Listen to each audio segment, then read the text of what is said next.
November of 2013 toward Thanksgiving. We decided to celebrate Thanksgiving in Africa, camped out, and try to understand what was happening to reproduction and population and family behavior in these animals during the terrible drought that is getting worse and worse as the rains come later and later in Africa along the equator with the occurrence of global warming.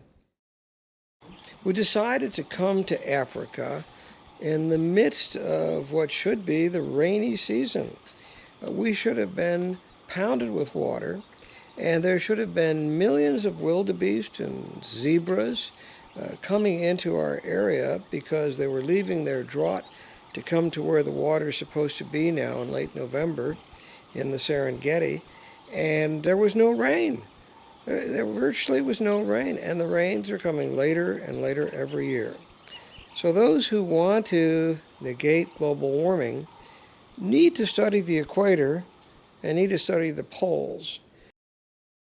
We're so in love with cheetahs, and we've had such incredible close experiences with them where they didn't fear us, and we even played with the cubs, that we were enamored, and we wanted to learn more about the cheetahs. Their mating behavior is incredible. Everybody thought they were infertile in zoos, and that was only because cheetahs have to have choices. There have to be a big range of 20 or 30 cheetahs so that they can make a choice of their mate. That never happened in zoos. So everybody thought cheetahs were infertile because they had low sperm counts. But the fact is their low sperm count was no problem because their few sperm were just fine. That's all they needed. The reason they didn't mate in captivity is there was no choice.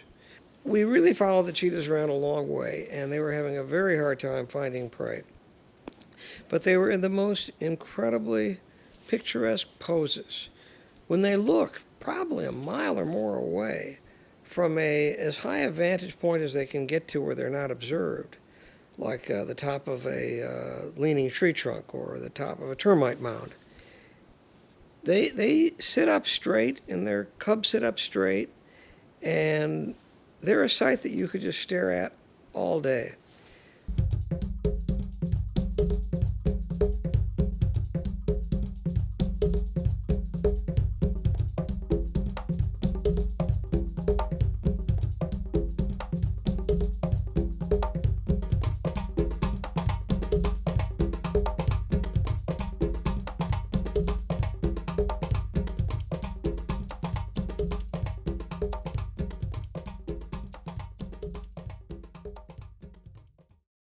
The Impala chase. This is incredible. Cheetahs can run about 75 miles an hour, which is amazing. They can only do it for about 10 to 12 seconds. After 10 to 12 seconds, they just completely collapse. Their cardiovascular system cannot do it. And if they keep trying to outrun an animal for more than 12 seconds, they'll have a cardiac arrest and they'll die. The cheetahs know this, and their prey, the impala and the Thompson gazelles and any of the smaller type of hoofed animals that they prey upon, they all know this. So here we are in the middle of this drought where there are very few Thompson gazelles. Normally there would be millions of them, not an exaggeration, but now there's only maybe a few hundred Thompson gazelles. So in this vast area of the Serengeti, the cheetahs, which are very, very abundant, I mean, we saw over 20 cheetahs. The cheetahs had a hard time finding food. And there were a few impalas, but not the herds of hundreds and hundreds of impalas, but just a few lonely impalas. So this drought really created a relative scarcity of the hoofed animals that the cheetahs need to live on. So here we were photographing this incredible impala. He was all alone. This impala saw this cheetah, which was way too far away. The cheetah has to sneak up on animals that are going to be its prey so that it knows that in the 10 seconds it has to safely chase it down, it has enough proximity to that animal and can surprise it that it can really win the chase. It can't win the chase if it tries to outrun it from a mile away. So here was this cheetah about a mile away and this impala, and they were looking at each other. And the cheetah didn't look at all like he was about to do anything. Why would he? That would be stupid. He would just kill himself. And the impala had no fear whatsoever because it knew that it would be dumb for the cheetah to try to chase him down. So the impala was just happy there, and the cheetah seemed to just be depressed like most of the cheetahs were in this drought season. And all of a sudden it happened. The impala lifted up its head and started running as fast as it could. And it was unbelievable. The cheetah chased him. The cheetah actually was chasing this impala from a distance way too far away. The impala knew the cheetah could never catch him, and the cheetah should have known he could never catch him. But the cheetah was hungry, and we couldn't believe this chase. I mean, the impala was so far away from the cheetah. And the cheetah chased him down. I don't know if it was even 15 seconds, but it was way over the allotted time where he should have dropped dead. And with a sheer last bit of grit and energy, the cheetah jumped up. It was behind a tree, so we couldn't see all of it well. Jumped up and caught the impala's neck in its mouth, killed the impala in midair. They both fell down, absolutely cold. The impala was dead in the cheetah's mouth, and the cheetah was unconscious. And he finally woke up a few minutes later, but he had to rest for half an hour before he could even think of getting up and think about trying to eat the animal that he had just killed. So this was possibly the most unbelievable chase that one could have ever imagined occurring of one of the cats and its prey. And the cheetah is the smallest of these cats of prey that are considered charismatic. Lions are bigger and leopards are bigger. None of them can go so fast like the cheetah. In fact, lions are pretty slow. Lions have to sneak up on their prey within 10 or 15 feet and then make a jump because they're so slow. Leopards sneak up on their prey usually at night. Only cheetahs can outrun them, but they have to sneak up to a close enough distance that they can make the run in 10 seconds. And this cheetah couldn't do that, and he was so desperate, he went for it and he got it. So that was very, very unusual animal chase. And we watched the cheetah, actually it was a girl cheetah, sorry, and watched her and her cheetah cub that was amazed by the whole thing finally sit down and enjoy their meal. They looked around because they were afraid a hyena or a lion would come and steal their prey, but they were very lucky, and they were so far away from everything. And the lions and the cheetah and the hyenas had their own problems, so they had plenty of time to finish eating their prey. The army ants. To add to the excitement of the day, and this happened early in the morning while having our tea, I must have unknowingly stepped on this long, infinitely long, 2-inch wide line of small marching ants. These were not huge things like you would imagine, these army ants. Just regular looking ants. One of our assistants came down and showed me, in front of our tent, this otherwise unobtrusive, mile-long at least, line of ants. They came from infinitely far away, and it looked like nothing could stop them, marching with great grit and determination right into the tarp in front of our tent. You cannot stop them from marching, and you cannot kill them. It is impossible. All you can do, make it unpleasant enough for them with kerosene and diesel, and then clean up the tent after that. Our very first day, we were amazed to see a very voracious group of elephants, about 8 of them, and we're able to see something usually you don't see. This big elephant was so hungry, and there wasn't enough acacia really that he could normally get from ground cover, and we saw him actually tear down an acacia tree. Now we know they do this. We see it all over the place. Acacia trees that have been torn down and then regrow almost like bonsai. And if there's nothing close enough to the ground, unlike the giraffe that reaches up high, the elephant just knocks the tree over. And I've never seen such brute strength in my life. We actually saw two giraffes trying to mate. This was amazing. I mean, this male giraffe had an erection so long, I mean, I'm exaggerating, but it seemed like it was as long as his neck. It really was long, and it had to be. Now, giraffes cannot fall down. If they ever fall down, they can't get up again, and they die. They can kneel down like a camel, and in fact, their closest relative is the camel, but they really can't fall down. So when this male is trying to mate the female, it was precarious and dangerous. If he didn't get up just exactly right on her rear end, and he got a little bit off balance, he would fall for sure because he's standing on only 2 feet. And as soon as he falls, he's going to die. And certainly the mating would have been unsuccessful, but also that would be a dead giraffe. So there we saw them for hours trying to figure out how to get in a position. They finally figured it out.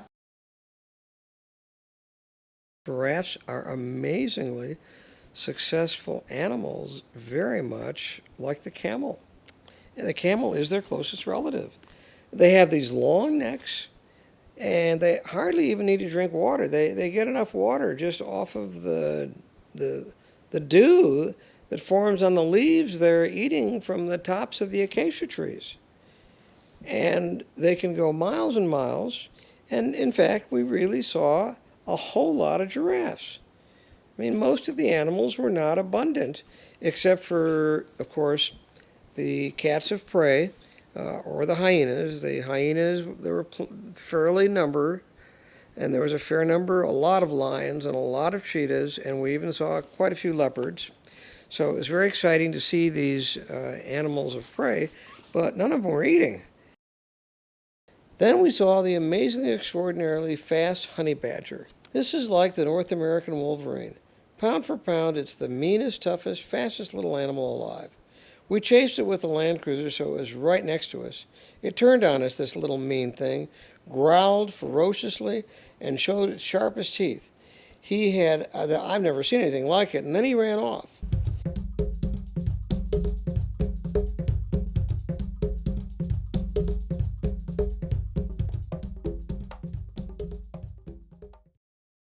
Hyenas.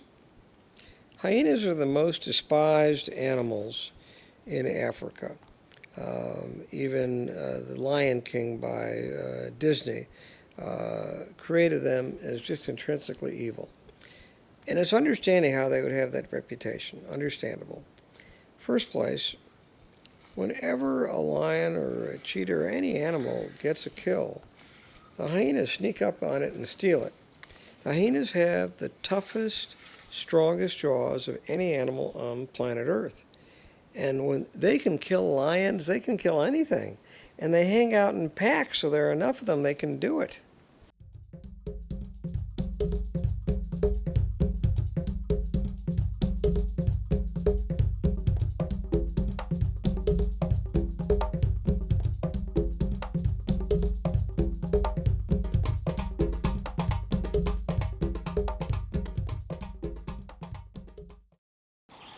We had a miracle leopard sighting.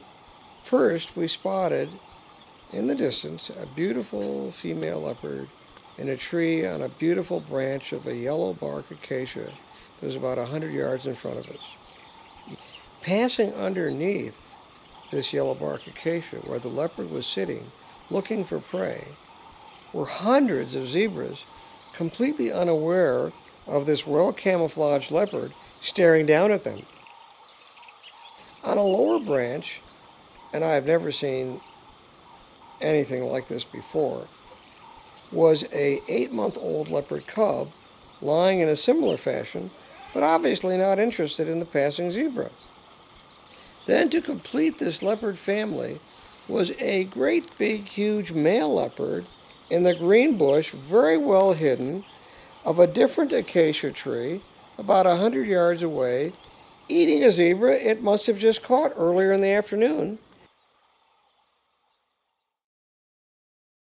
We walked in about 9,000 feet of the mountain forest to look for the rare mountain gorilla.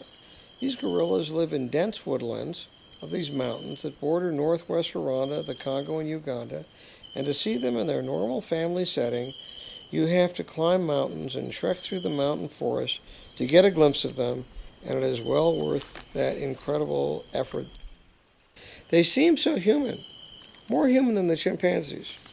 Despite their immense size, 600 pounds, 800 pounds, and just gargantuan stature, they look into our eyes and seem to be talking to us, or trying at least to touch base. They feel human. At first we came across 4 gorillas sitting in a tiny opening. There was one enormous silverback, just enormous, sitting down as though on his throne, with a baby or a mom and a young blackback. They seemed unbothered by us and were just relaxing, not doing very much. Then another blackback came out of the woods to join them. They never threatened us, and in fact were almost disappointingly uninterested in us at first. But after a while the action began to pick up. The tree in front of me started shaking, and I didn't know what was causing it to shake, and a huge black-backed gorilla could be seen swinging from it to another tree on the treetops. He was not even a mature adult yet, but he was huge, and he walked right over to us just to show us his enormous superiority of visage.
When it was getting closer to dark, we witnessed the most brilliant orange and red and blue gray cloud sunset covering a very long panoramic range behind the line of mysteriously shaped acacia trees, and got photographs of sunset and dusk that I have ever seen.